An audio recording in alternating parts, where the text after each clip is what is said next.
San Isidro nace a partir de un sueño que tuvo don Domingo de Acasuso, un español que llegó al Río de la Plata. Un día estaba un poquito cansado, se acostó a dormir la siesta, es una leyenda, y soñó con un santo a quien él era devoto, que era San Isidro Labrador. Y le pidió que fundara un lugar para que la gente pudiera asistir a misa y recibir los santos sacramentos. A partir de ese gran sueño es como se funda nuestro pueblo. Lo que a la gente más les encanta, les atrae llegar a San Isidro es, primero por toda esa historia, esa cultura que nosotros tenemos siempre para contar. Y otra cosa es por el verde. Todavía se puede vivir la naturaleza, sentir los pajaritos. San Isidro es mi lugar en el mundo.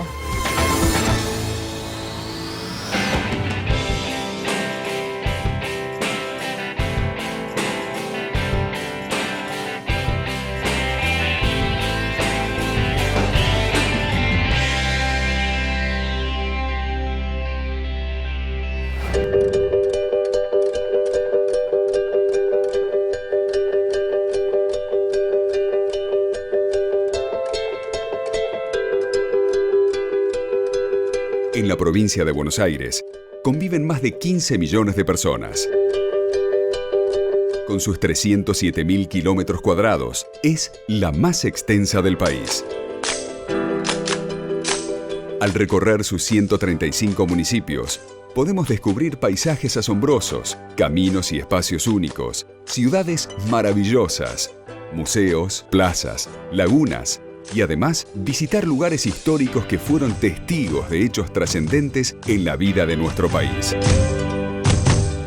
En esta serie de programas nos proponemos recorrer la provincia de Buenos Aires para mostrar la historia y el presente de este magnífico territorio, con el único propósito de ayudar a valorar cada día más nuestro lugar de pertenencia.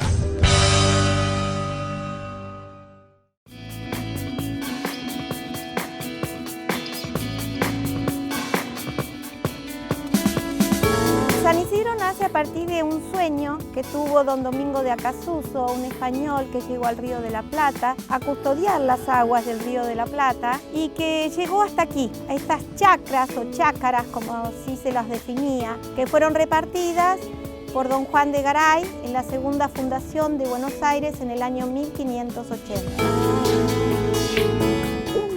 Estaba un poquito cansado, se acostó a dormir la siesta, es una leyenda, debajo de un árbol tradicional de San Isidro, que es el espinillo, y soñó con un santo a quien él era devoto, que era San Isidro Labrador.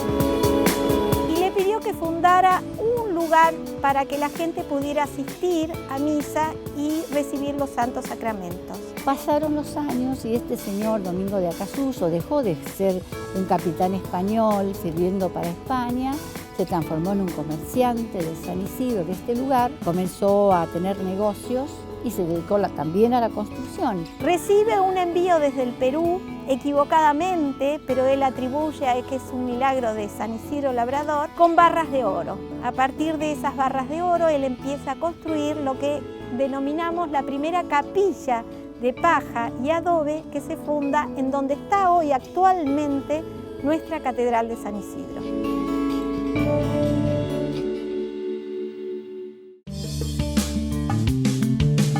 Posteriormente, este pueblo fue creciendo y necesitaba otro lugar para ir a meditar y a rezar, entonces decidieron levantar una nueva capilla, algo más grande, menos humilde, porque aquella había sido chiquitita, con paredes de adobe, con techos de paja. Levantaron una capilla con un estilo colonial español. A partir de la iglesia comienza a establecerse muchas familias aristocráticas que tenían su vivienda permanente en Buenos Aires, pero que construían acá sus casas quintas de veraneo, donde se establecían desde diciembre hasta abril y también los fines de semana aprovechaban estos grandes quintones.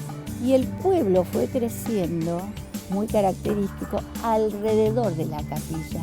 No hay cuadrículas marcadas en San Isidro. En el año 1895 se tira abajo esa parroquia también porque sufre mucho deterioro y se construye esta magnífica Catedral de San Isidro que ha sido recientemente restaurada.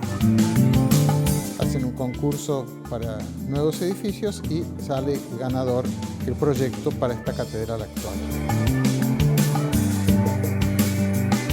Los arquitectos son un francés y un suizo, Jacques Dunant y Paquin. Se inaugura en el 96 con la primera misa, pero todavía inconcluso y tarda 10 años en terminar de edificarse, construirse, construir todos los altares.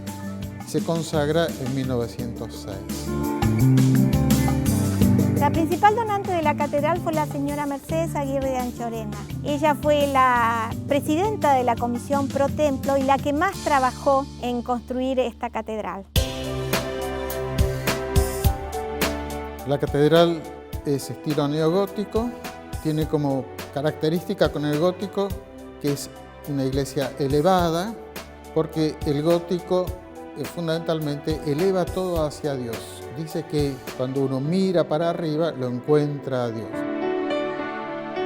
El clima interior es una semipenumbra iluminada para ayudar al recogimiento y el exterior está muy adornado con torrecitas, con todo tipo de adornos en la fachada, en el frente, en los costados, de modo tal que siempre vas a encontrar una cantidad de elementos que te ayuden a elevar la mirada.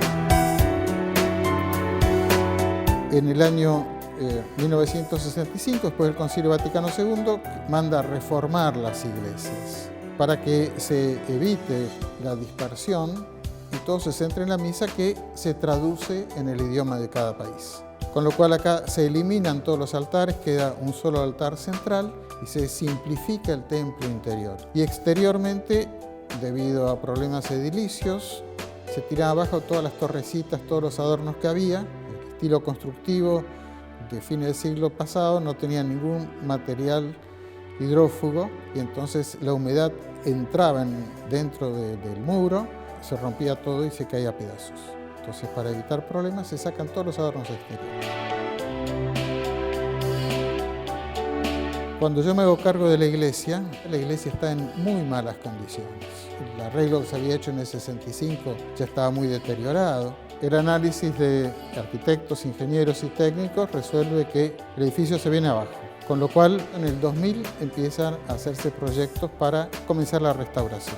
Y en el 2001 resolvemos que lo primero es arreglar la estructura y, de alguna manera, impedir que siga entrando la humedad que daña la estructura.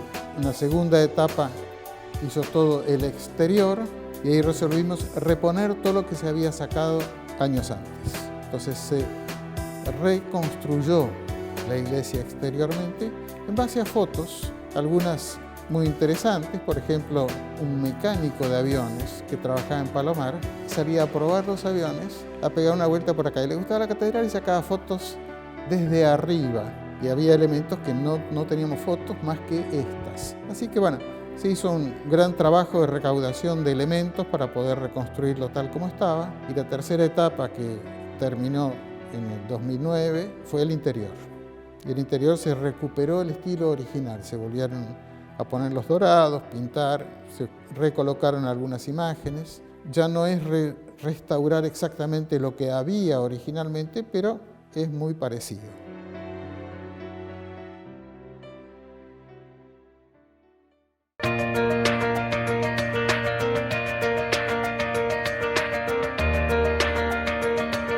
Marcela Fugardo. Esta es la Quinta Los Ombúes. Justamente la Quinta Los Ombúes es la sede del Museo, Biblioteca y Archivo Histórico Dr. Horacio Becar Varela.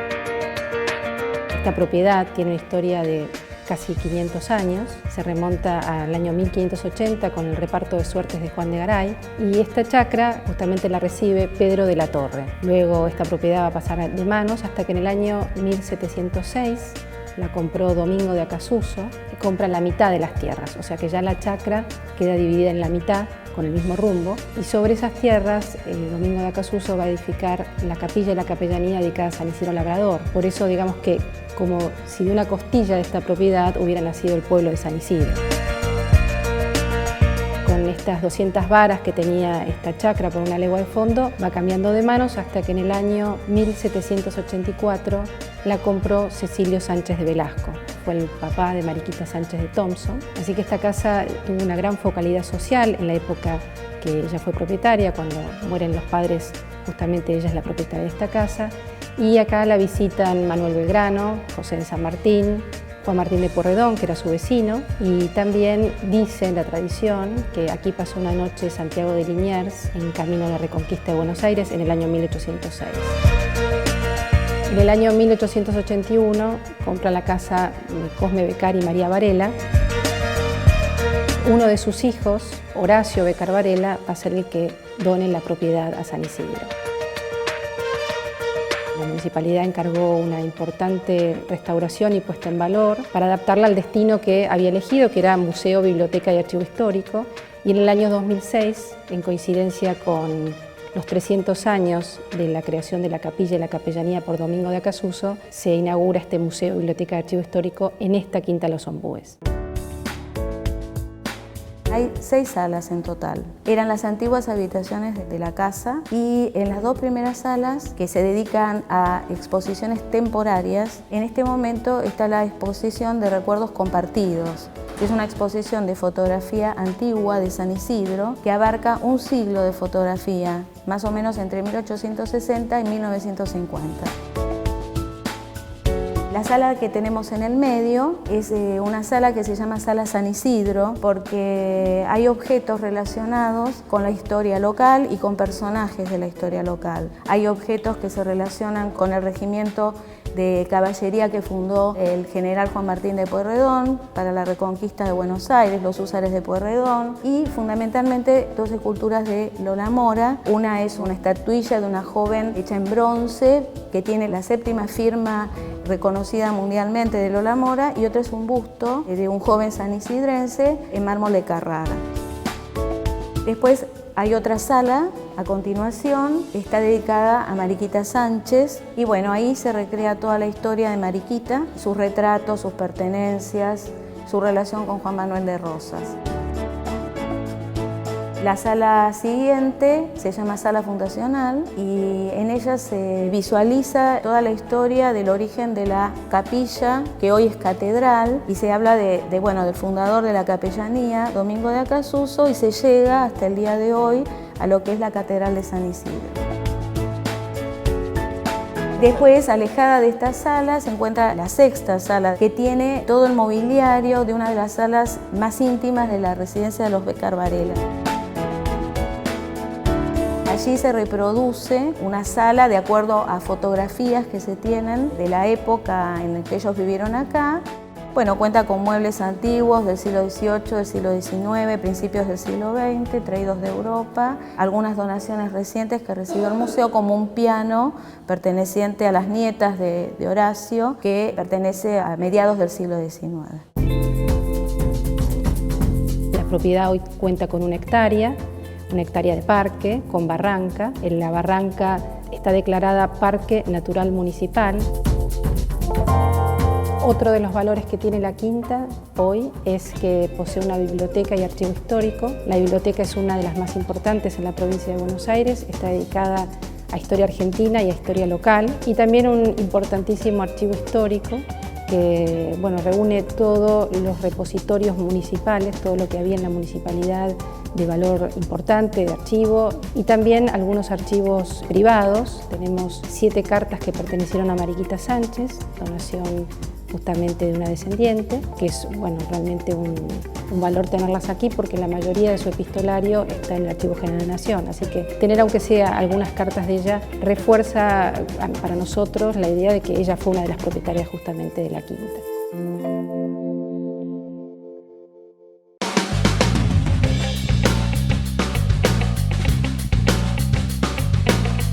A San Isidro se la considera la capital nacional del rugby. En esta localidad tienen su sede 4 de los clubes de rugby más importantes del país. El Club Atlético de San Isidro, CASI, el San Isidro Club, SIC, el Club de Rugby Pueyrredón y el Colegio Cardenal Newman, todos participantes en los torneos organizados por la Unión Argentina de Rugby.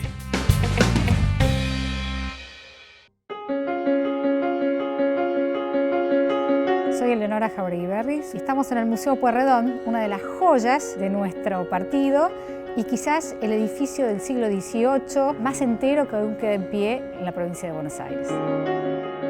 Este lugar tuvo varios propietarios, pero quizás los más conocidos son Juan Martín de Pueyrredón y su hijo. Juan Martín de Pueyrredón era un comerciante de origen francés, muy próspero, junto con sus vecinos acá de San Isidro. Creó el primer ejército que después se convirtió en ejército regular, los húsares, los famosos húsares de Pueyrredón, que hoy siguen existiendo, con los gauchos de la zona, los armó y fue en busca de Liniers para encarar la primera reconquista de Buenos Aires. Y de hecho, muchos de los recados del ejército de San Martín y de las trompetas y de muchos de los, inclusive, utensilios que el ejército utilizó para cruzar los Andes eran de esta casa.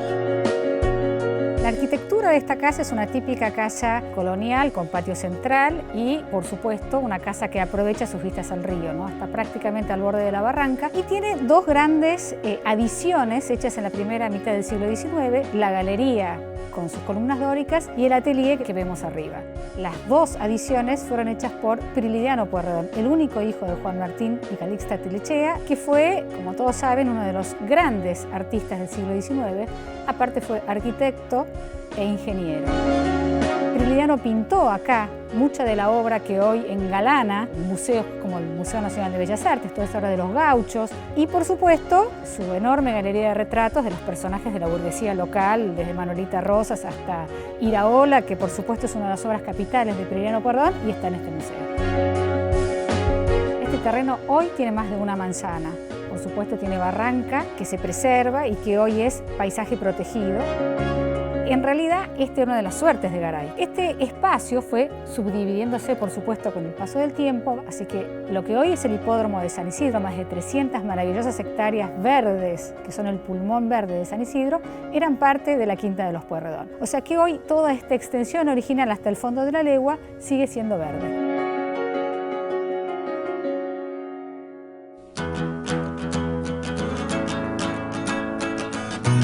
Para la gente que visita el Museo Pueyrredón tenemos muchas cosas por ofrecer. Una colección de 15 prilidianos de enorme valor. Una colección muy interesante de pintores viajeros. Tenemos también una colección de imágenes religiosas muy importante. Una sala dedicada a Juan Martín y una colección de muebles y una biblioteca. Otro de los lugares imperdibles en el museo es el atelier de Prilidiano Pueyrredón. Está reconstruida la manera en que el artista trabajaba y todavía pueden verse el mismo paisaje que él veía y que pintó en sus famosas acuarelas.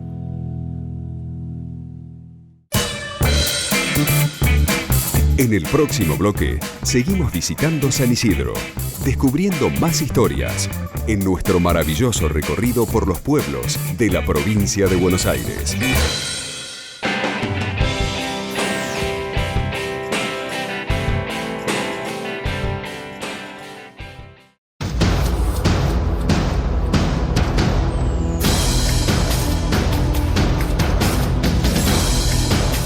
La Cámara de Diputados de la Provincia de Buenos Aires sancionó la Ley 14.449 de acceso justo al hábitat, una ley que aporta soluciones habitacionales concretas para transformar la calidad de vida del pueblo, con mayor inclusión, justicia social y soberanía política.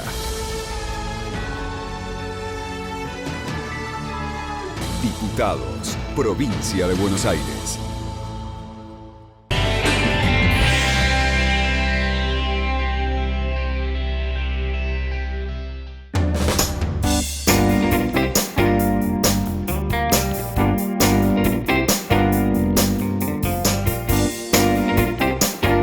Continuamos en este viaje apasionante por el territorio bonaerense, conociendo un poco más sobre San Isidro. Un partido fundado el 25 de octubre de 1864, que posee 48 kilómetros cuadrados, donde viven 291.608 habitantes.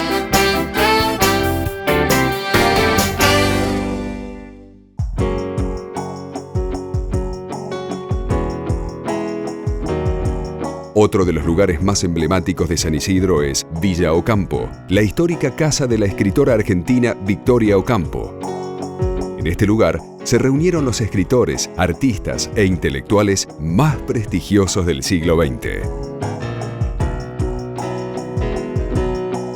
Victoria va a ser la mayor de 6 hermanas, va a recibir una educación distinta, especial, a través de institutrices, y debido a esta amplitud mental que ella va a tener, estas ganas de conocer el mundo y que también el mundo conozca a la Argentina, va a invitar aquí a distintos amigos que van desde escritores a filósofos, músicos, políticos, artistas. Victoria recibe a Stravinsky, que va a tocar en el piano que conservamos en la casa. Ha estado Federico García Lorca, Le Corbusier. Entre los argentinos, Borges, Bioy Casares, que era su cuñado. También estuvo aquí Saint-Exupéry, antes de escribir El Principito. Por eso es que, dada la cantidad de países que están involucrados en estos amigos de Victoria y también de las distintas ramas de la cultura, decimos que ella convierte esta casa en un escenario de cultura.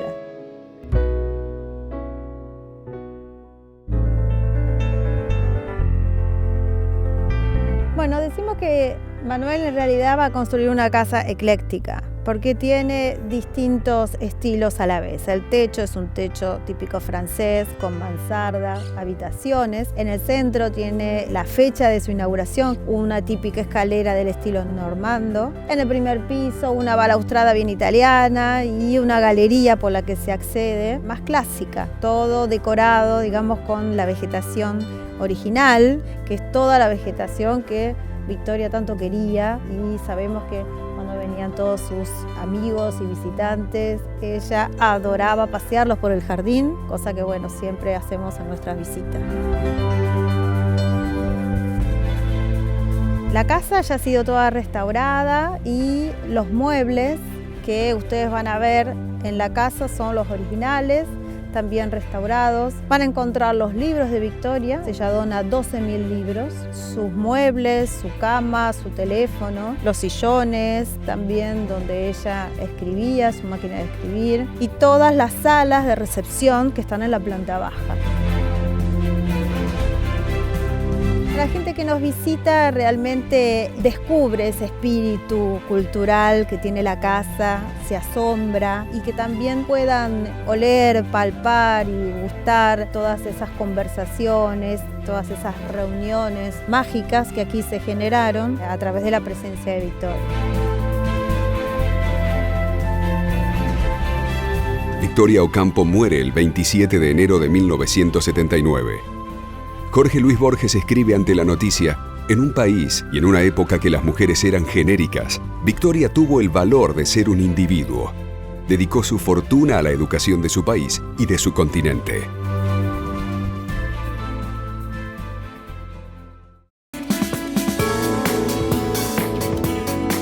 Además de los lugares históricos que podemos visitar en San Isidro, esta ciudad cuenta con una extensa costanera que atrae a turistas y vecinos diariamente.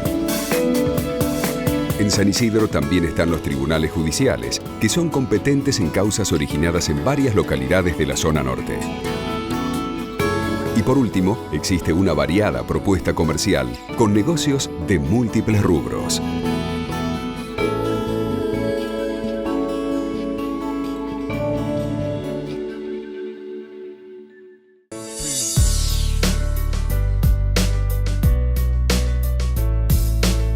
San Isidro es muy lindo, se conservan mucho las costumbres, nos conocemos. Tiene mucho foco social, mucha actividad cultural. El deporte es una de las culturas locales.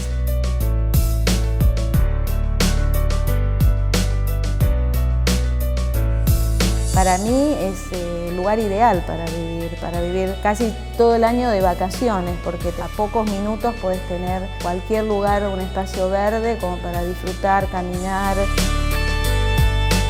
Es una manera muy privilegiada de vivir, ¿no? Porque uno vive muy cerca de la gran ciudad, pero también muy cerca del río, y les garantizo que hacer 3 cuadras y subirse a un bote o a una tabla y estar en medio del agua es estar en el fin del mundo.